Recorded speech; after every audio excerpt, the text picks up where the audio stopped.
Urgente. As Forças Armadas da Ucrânia fizeram isso primeiro. Um golpe infernal de Madiar. Uma derrota feroz para Moscou. O alarme soou para Putin. O caos começou. Todos os escalões da defesa aérea estão fora de serviço. O Kremlin está por um fio. E aqui está outra surpresa. Uma declaração bombástica ecoou em Minsk. Lukashenko mencionou um pedido de desculpas a Zelensky. Minsk admitiu publicamente que teme as Forças Armadas da Ucrânia. Você precisa ouvir isso com seus próprios ouvidos. Nesse mesmo instante, o GUR iniciou um novo jogo no sul. A rodovia principal já está sob controle da Ucrânia. Agora não é apenas o corredor terrestre para a Crimeia. Golpe duplo. Os nossos estão destruindo os trilhos ferroviários do inimigo. A logística dos ocupantes está oficialmente fora de operação. E tudo isso aconteceu agora mesmo. Olá! Eu sou Darina Hoods e estamos começando. Próxima parada, Kremlin. A apenas 15 quilômetros de distância, o coração da refinaria de Moscou está em chamas, especificamente a unidade de refino primário Elo AVT-6.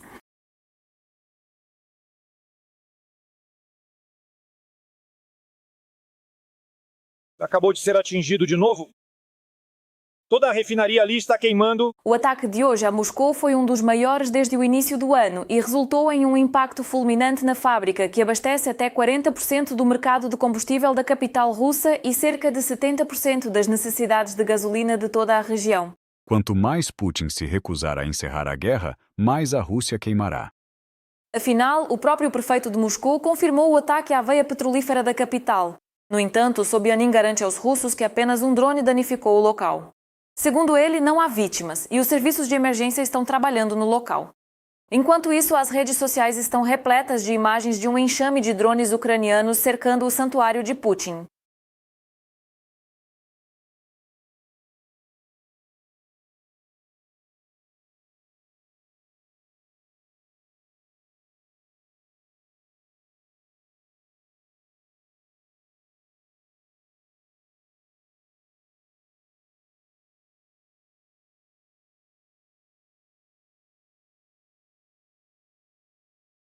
Os russos estão em pânico.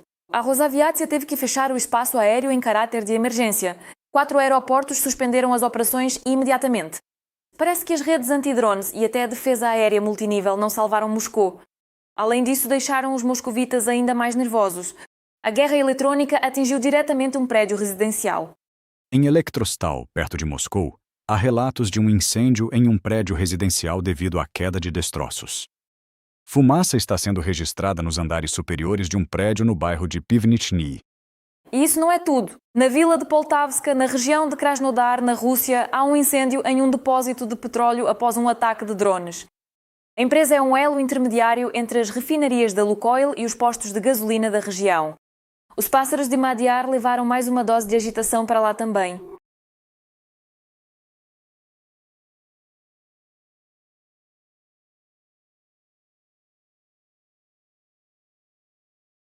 Como vemos, o Kremlin construiu por anos uma ilusão de segurança longe do fronte, mas a resposta ucraniana destrói esses mitos um por um. A vingança pelos ataques às nossas cidades encontra o inimigo até onde ele tinha certeza de sua própria invulnerabilidade. É uma verdadeira explosão geopolítica. Minsk caiu de joelhos diante de Kiev.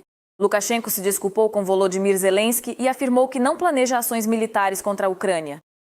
O autoproclamado presidente da Bielorrússia até encontrou uma justificativa. Diz ele que as palavras duras de antes foram reação a supostas ameaças do líder ucraniano sobre 500 alvos na Bielorrússia e planos de ataques com mísseis e drones. Se Volodymyr Oleksandrovich se ofendeu, eu peço desculpas a ele por essas palavras. Talvez nem fosse necessário, considerando que ele está, afinal, em guerra. Talvez eu não devesse ter falado tão duramente sobre isso.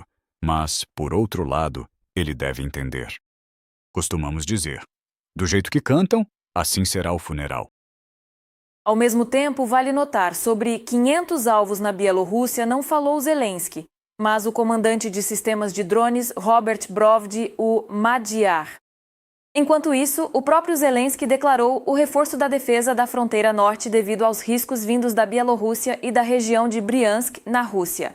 Além disso, o presidente alertou Minsk: se houver agressão contra a Ucrânia vinda da Bielorrússia, a liderança do país sofrerá as consequências. Parece que o efeito das declarações duras dos nossos sobre os vizinhos foi imediato. Lukashenko admitiu que seu exército é muito vulnerável e ele está ciente disso.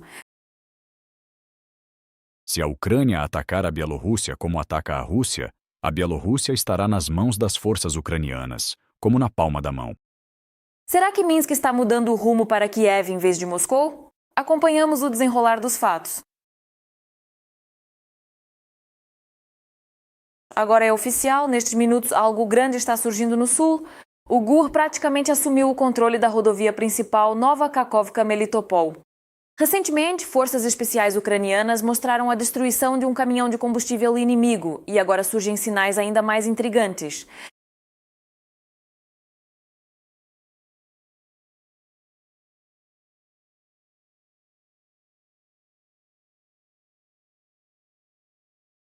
Será que a Ucrânia prepara uma grande operação especial para golpear a logística russa em outra direção?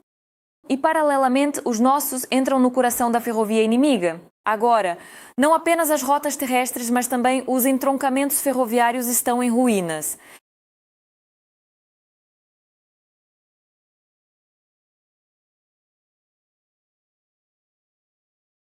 O Grupo Vento da Crimeia, por imagens de satélite, registrou um incêndio na estação exatamente agora. Durante a hora seguinte, o incêndio intensificou-se significativamente, o que pode indicar a propagação do fogo ou um novo ataque ao local. Atualmente, o pátio ferroviário continua em chamas. Urgente! A cadeira de Putin está em chamas. A Rússia entra em uma nova fase explosiva. Vocês ficarão chocados, mas a teia do ditador está se rompendo aos poucos. Ninguém pretende ficar calado. O círculo íntimo está afiando as facas. O tempo do homem do bunker já passou.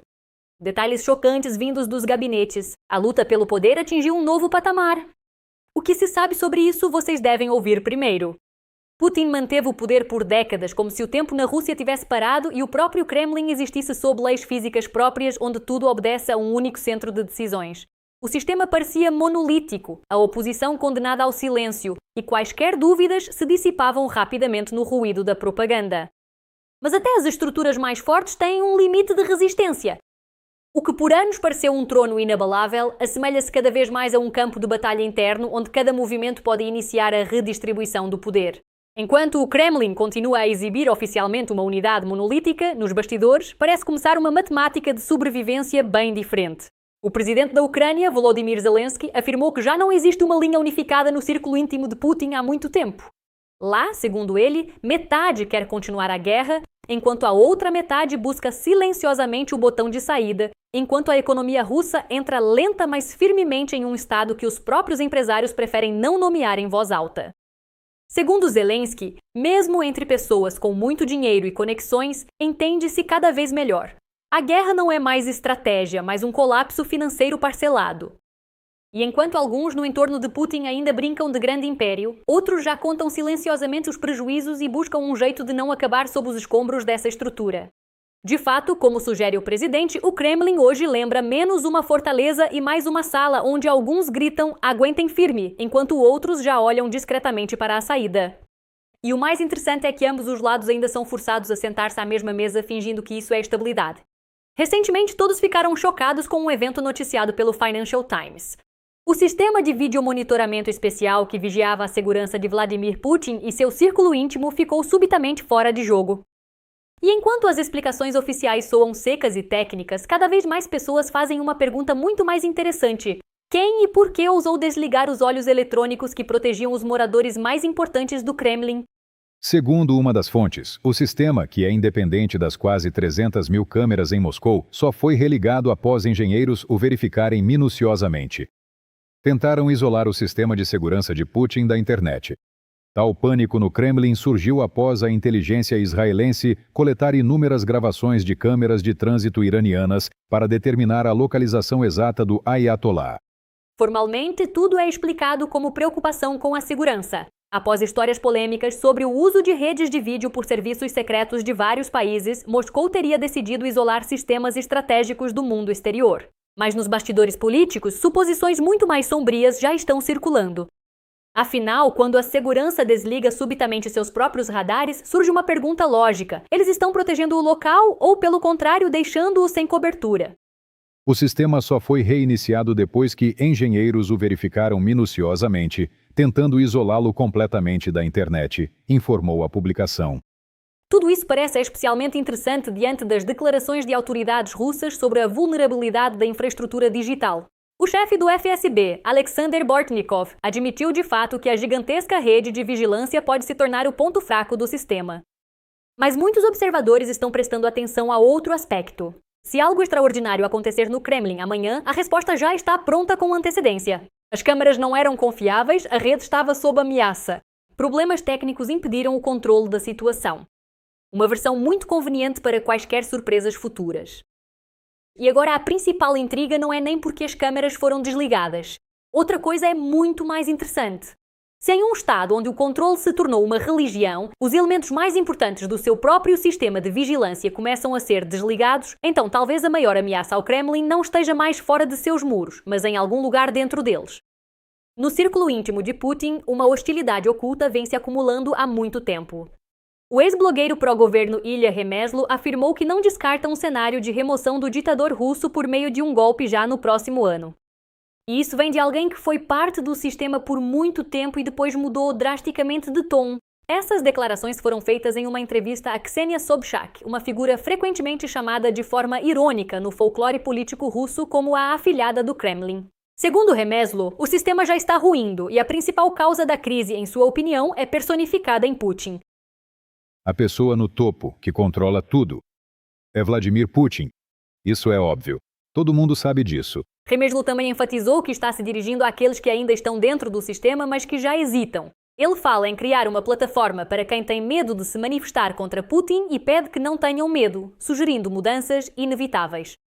Sua retórica soa como uma tentativa de reunir sob o mesmo teto elementos dispersos da elite que não sentem mais a confiança de antes.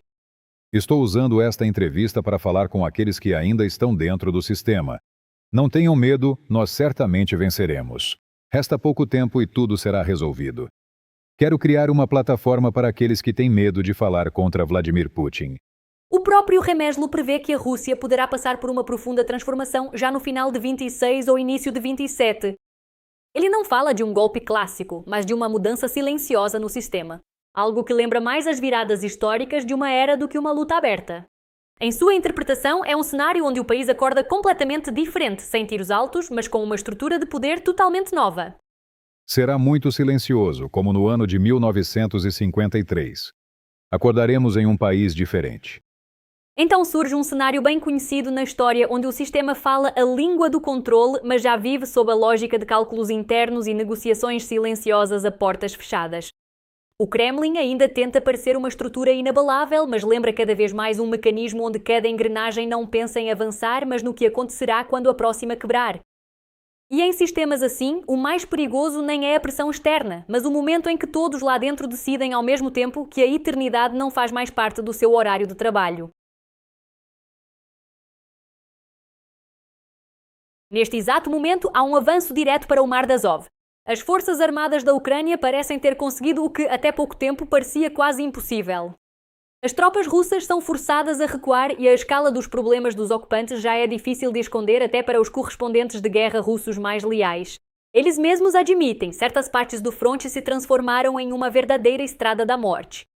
Enquanto isso, a Ucrânia continua a surpreender com novas abordagens na condução da guerra. Será este um dos momentos de virada mais importantes no fronte? Vamos ver. Primorsk está em chamas, galera. Estão batendo em Primorsk. As forças armadas da Ucrânia avançam para o Mar de Azov. A logística do inimigo na região de Azov clama por socorro. Mas as forças de sistemas não tripulados oferecem aos ocupantes apenas uma surra de fogo. No sul, já se sente o cheiro de uma nova operação em larga escala. A geografia dos ataques abrangeu cerca de 20 regiões da Federação Russa, além das águas dos mares Negro e de Azov. Pontes, defesa aérea, depósitos de petróleo, subestações, fábricas, armazéns de drones e concentrações de tropas ocupantes estão sendo destruídos metodicamente. E então, e a SVO? Ainda segue o plano. Isso não é tudo. Drones ucranianos fizeram uma verdadeira inspeção na navegação de ocupação e, ao mesmo tempo, visitaram 5 navios de carga que serviam ao exército russo. Os ataques atingiram alvos perto de Berdyansk, Mariupol e até mesmo perto de Yalta, na região de Donetsk.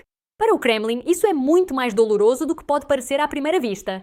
Foi através dos portos de Azov que os ocupantes transportaram munições, combustível, equipamentos e outras cargas por anos, sem os quais a guerra logo começa a travar.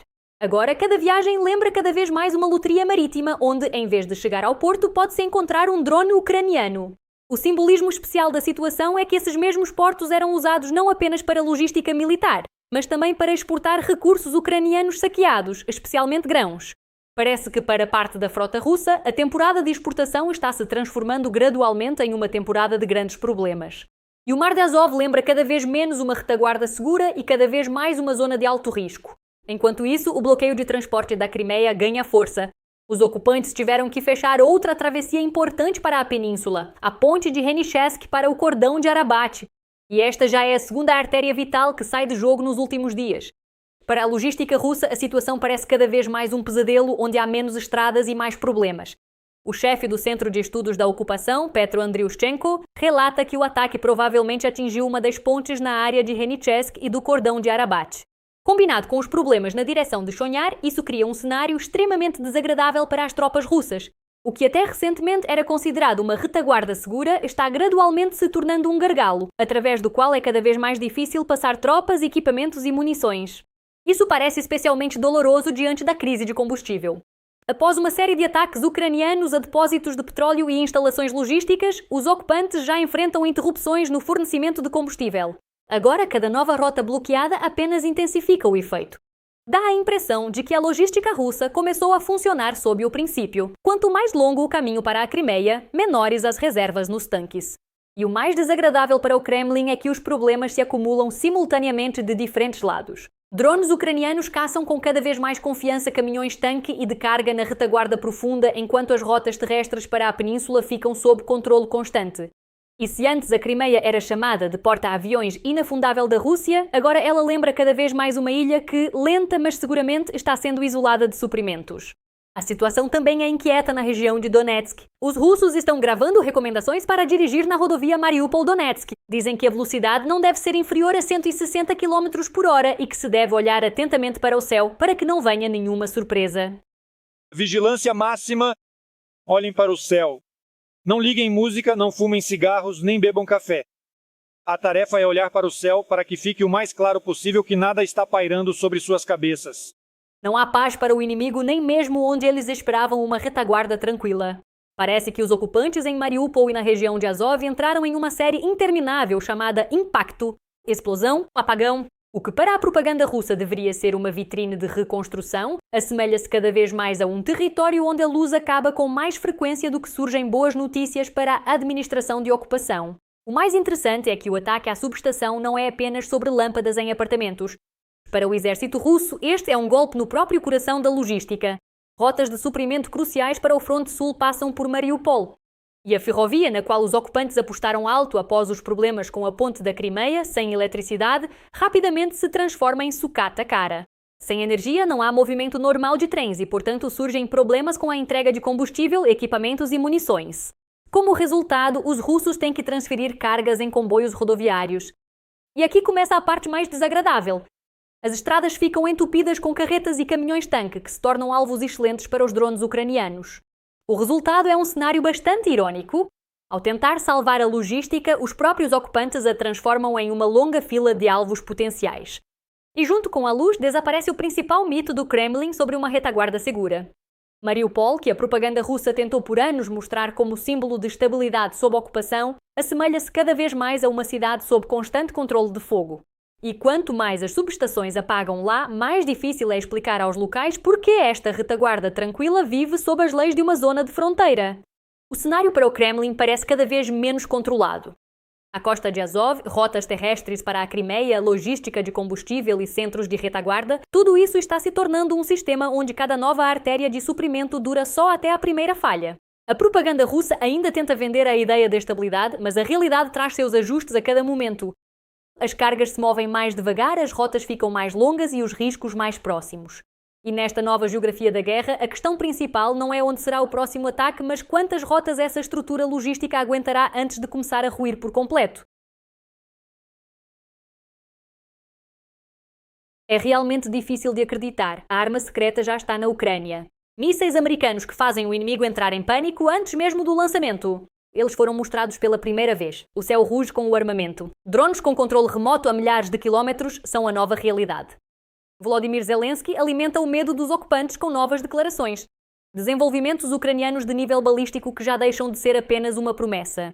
A dura realidade é avassaladora. Mísseis que poderão desencadear um inferno de vingança em Moscou e além. Quais outros passos tecnológicos estão sendo preparados e por que o Kremlin vigia cada vez mais o céu e não só o mapa? Vejamos. Enquanto o Kremlin segue contando contos de fadas sobre sua invencibilidade, as armas ucranianas alcançam cada vez mais longe e atingem alvos russos com mais força. O que ontem parecia ficção científica, hoje se torna realidade. Novos mísseis, drones de longo alcance e tecnologias revolucionárias fazem generais russos revisarem mapas nervosamente, enquanto oficiais inventam desculpas para o povo. O que contribuiu para isso? Sensacional! Surgiram na rede os primeiros indícios de que a Ucrânia pode ter recebido os misteriosos mísseis americanos do projeto ERAN, AGM-188A, Rusty Dagger. Canais russos pró-guerra divulgam com ansiedade fotos de uma antena desconhecida de 8 elementos, supostamente encontrada nos destroços de um míssil ucraniano. E agora, especialistas russos tentam freneticamente entender o que exatamente caiu sobre suas cabeças. Um canal de análise ucraniano chamou a atenção para os códigos do módulo eletrônico. Segundo suas conclusões, a placa pertence a uma empresa americana, a principal contratada do programa ERAM. Se essa informação for confirmada, os russos terão que lidar com um novo problema muito mais de perto do que gostariam. Outra fonte de inteligência ucraniana relata que conversou recentemente com o especialista em defesa americano Colby Badwar. Segundo ele, o governo Trump não cortou o financiamento do projeto, mas continuou pagando os contratos estabelecidos pelo programa USAID da era Biden. A conversa envolveu Dinamarca, Holanda e Noruega, e a Ucrânia teria recebido a promessa desses mísseis após a conclusão dos testes. Parece que o momento chegou. A história do ERAM começou há muito tempo. É um híbrido de míssil de cruzeiro e bomba guiada, com ogiva de cerca de 230 a 250 quilos e alcance de até 450 quilômetros. O projeto começou no verão de 2024, especificamente para o campo de batalha ucraniano. As exigências principais eram bem pragmáticas, barato, em massa e de forma que os sistemas de guerra eletrônica russos ficassem frustrados e impotentes.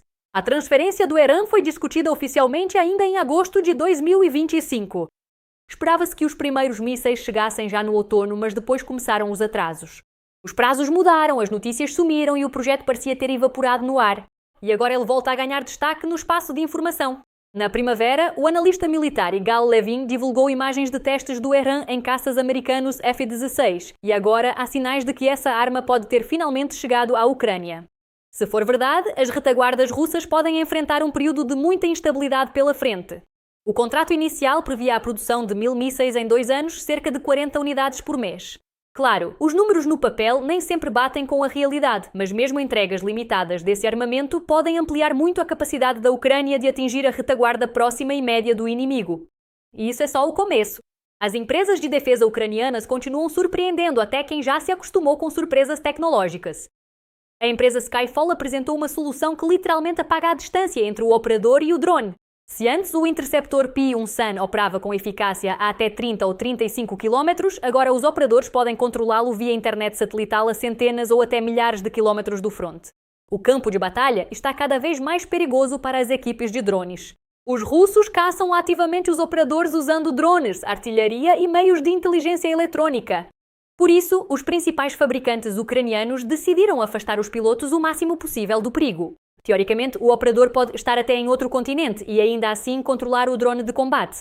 O instrutor da Wild Hornets, codinome Nazar, observa que os riscos para os operadores hoje são bem maiores do que há alguns anos. Isso motivou a equipe a criar um sistema de controle remoto que tira as pessoas da linha de fogo, deixando apenas o equipamento no fronte. Em março, a Wild Hornets apresentou a tecnologia Hornet Vision Control. Ela permite controlar drones interceptores a centenas de quilômetros do local de lançamento. Segundo os desenvolvedores, o drone Sting já pode ser controlado a mais de 2.000 km de distância via rede Starlink. Agora estamos trabalhando para possibilitar o controle do Sting, por exemplo, de outro continente, e não apenas de outro país. O primeiro vice-ministro da Defesa da Ucrânia, Oleksiy Vyskub, explicou que a Rússia muda a tática de uso de drones quase toda semana. Por causa disso, prever as rotas de ataque está se tornando cada vez mais difícil. Por isso, a Ucrânia aposta em tecnologias que permitem que poucos operadores qualificados trabalhem em segurança e controlem o espaço aéreo por centenas de quilómetros ao redor. E não se trata apenas de drones aéreos. A empresa Ratel Robotics está implementando soluções semelhantes para plataformas robóticas terrestres. O futuro da guerra parece cada vez mais ficção científica, o que deixa os generais russos cada vez mais desconfortáveis. Estamos aumentando a distância entre a plataforma e o operador. Se controlarmos a máquina via Starlink, o operador pode estar seguro, por exemplo, em qualquer outro país. Zelensky enfatizou que a Ucrânia não pretende aceitar os ataques em silêncio. Enquanto a Rússia continuar a guerra, a resposta será inevitável. Nos anos da invasão em larga escala, o setor de defesa ucraniano criou dezenas de novos sistemas de armas, de drones de longo alcance a complexos de mísseis promissores. Assim, Zelensky alertou Putin que a Ucrânia em breve atingirá a Rússia com mísseis balísticos. Volodymyr Zelensky declarou que a Ucrânia não vai simplesmente morrer em silêncio. Kyiv atacará a Rússia em resposta até que ela desista de continuar a guerra. Durante os anos de guerra, a Ucrânia criou muitos mísseis e drones diferentes para poder responder aos ataques russos. O presidente falou sobre isso em uma entrevista à Sky News. Ainda não temos mísseis balísticos, mas já estamos no caminho e estamos muito perto.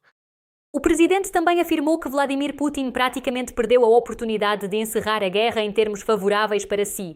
A recusa de novas negociações apenas acelera o desenvolvimento das capacidades de ataque ucranianas, o que significa que cada mês seguinte pode trazer ao Kremlin cada vez mais surpresas desagradáveis. A Ucrânia já está trabalhando ativamente em seus próprios mísseis balísticos. Um desses projetos é realizado pela empresa Firepoint. Seu míssil de médio alcance FPC já passou por uma série de testes. Ele é posicionado como uma alternativa barata ao ataque MS americano e é capaz de atingir alvos a uma distância de até 300 km. Mas o FP-9 atrai ainda mais atenção. Este míssil tem um alcance declarado de até 850 km e uma ogiva pesando até 800 kg. Tais características permitem atingir objetos estrategicamente importantes muito além da linha de frente. O cofundador da Firepoint, Dennis Stillerman, informou que o FP-9 já está quase pronto para testes. Agora está em andamento a fase final de verificação do motor. Se tudo correr conforme o planejado, os primeiros voos de teste poderão começar já nos próximos meses. E então, para os estrategistas russos, haverá mais um motivo para olhar atentamente para o céu, onde aparecem cada vez mais coisas que eles não esperavam ver. Parece que a guerra está entrando em uma nova fase tecnológica onde o papel decisivo não é mais o número de soldados ou tanques, mas a velocidade da inovação e a capacidade de adaptação. Enquanto o Kremlin continua a falar sobre o controle da situação, engenheiros ucranianos criam novos mísseis, drones e sistemas de controle que gradualmente apagam distâncias e mudam as regras do jogo. E se hoje os funcionários russos olham nervosamente para o céu por causa de mísseis e drones desconhecidos, amanhã eles podem ter que explicar à sua própria população porque a guerra, que prometeram travar longe da Rússia, cada vez mais se faz presente bem debaixo de suas janelas. Com isso, encerramos nossa edição. Continuamos agora mesmo acompanhando os eventos mais atuais para contá-los a vocês em primeira mão. Não se esqueça de se inscrever. Até à próxima!